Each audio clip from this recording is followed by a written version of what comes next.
Hi, sharing my lazy, easy guide to getting married in San Francisco with 20 plus guests. You can get married in San Fran City Hall for $223, which is approximately 12,600 Philippine pesos. And I think there's another fee for the officiant, but you have to set up an appointment online and it has to be during City Hall office hours. You can have an off-site ceremony, but state parks need time to approve your special use permit. We were considering an outdoor wedding, but we had to consider the logistics for the older adults and children, and also the convenience when using the restrooms. Plus, it was winter at that time, so we are so grateful that some of our family and friends were able to travel and spend their time with us. We had to book an event with SF City Hall since that's more than 6 guests, including the officiant, photographer, and harpist. You can choose between the 1-hour wedding and the 2-hour wedding package. The 1-hour wedding package, which is what we got, permits you an hour of private use within 9 to 3. This allows up to 100 guests with limited seats.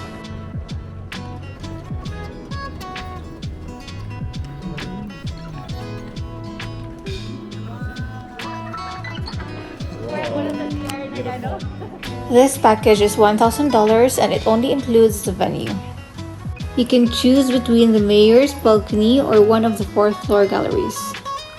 Here's the computation for the chair rentals.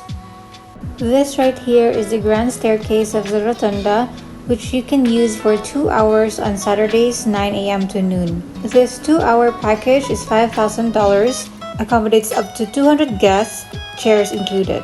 Here's the grand staircase, the mayor's balcony, and one of the 4th floor galleries. As you can see, it's very busy, especially in the rotunda area. They do have maps and elevators, but I suggest that you go there earlier or tour the city hall when you get your marriage license. There are baggage checkpoints and x-ray machines in the entrances. There are parking areas, but you might want to go there earlier just in case. We got our officiant from Thumbtack. She was very understanding and helped us plan the ceremony. She emphasized that it's our wedding and we were able to personalize the ceremony. She even helped me look for possible venues for our outdoor wedding, like newer woods. Plus, she actively responded to my messages, which is great. For our harpist, the City Hall has a list of qualified vendors. For the 1-hour wedding package, they only allow acoustic music. She plays traditional classic, theme, pop, and OPMs as well.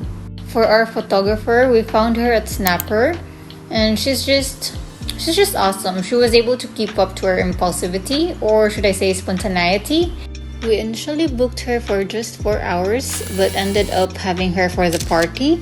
We are awkward people, especially in front of the camera. She was able to capture a lot of staged photos that look candid. She even gave us 5,000 raw photos, and we just provided the hard drive. We opted out of the videographer, and we just placed a tripod here, here, here, and here. Unfortunately, my SD card got corrupted. And here you can see my cousins. Hello! Here to save the day.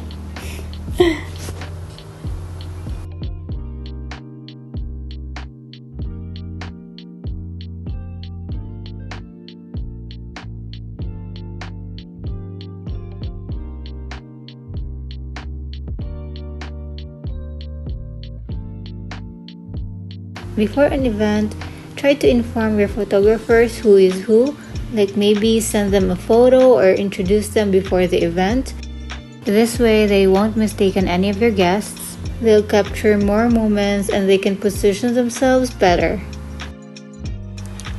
Now for my bouquet, there's this Japanese flower shop in San Francisco, and by far that was the cutest flower shop I've ever seen around that area.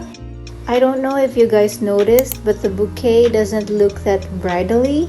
It's because I was supposed to order it at least 2 weeks before, and the owner was so kind and helped me with it even though we went there the night before.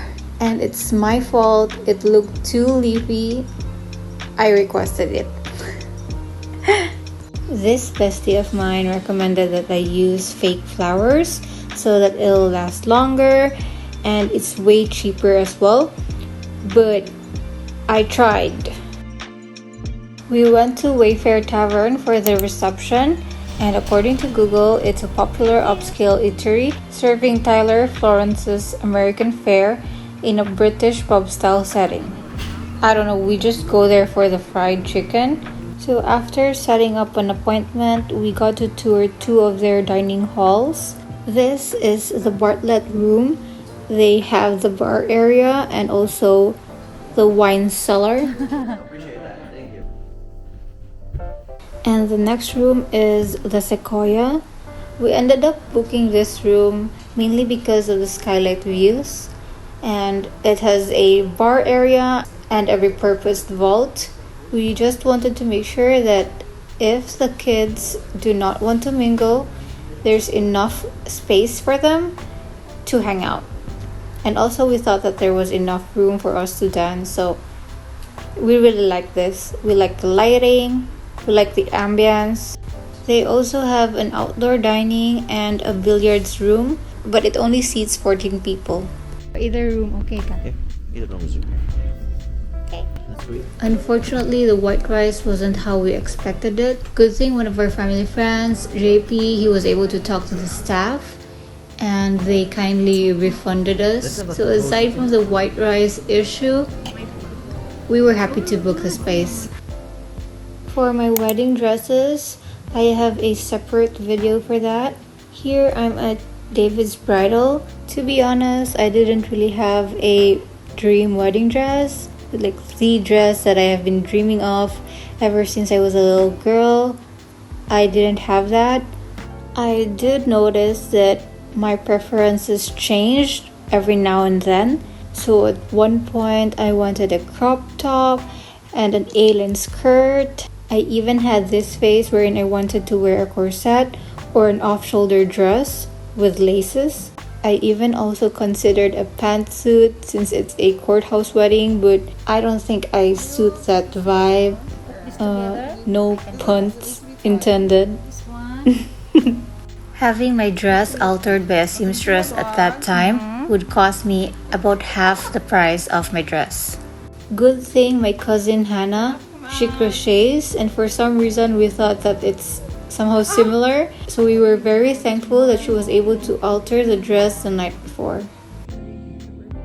For our rings, we just bought it at the mall. We tried out the different types of gold, and we then found out that the yellow gold flatters our skin better, so we got that. For the electronic invitations, you can try Wix app, I Do, and the Knot. I just linked the Google Maps direction for the venue, the parking, and the reception. Also included the menu, some trivia, and general information regarding the wedding. I also included the 3D walkthrough of the venue. For fun, I also included a list of the guests and where they traveled from. Obviously, I'm not an expert in doing my makeup, but I think I did a decent job. I was even thinking that if or when we do get married in the Philippines, maybe I will still do my own makeup, and if my entourage is okay with it, they will also do their own makeup at the same room. Car. Hello. And it's okay if things don't go as planned. We are just so thankful that our family and friends traveled and spent time with us. They traveled from the Philippines, from Canada, Minnesota, Los Angeles, and even Sacramento, so we're very thankful. And of course, thank you to my brother-in-law and his wife for sneakily paying for the balance of our wedding reception. Thankful to my cousin who played the saxophone, for my other cousin who sang, and my auntie, my uncle, and of course my sister-in-law. We are just so thankful for their presence. Thankful for the vendors. And that is it for this video. I hope this video helped, and I'll just leave this here for those who will need it. I will link everything in the description box, and thank you for watching. Bye.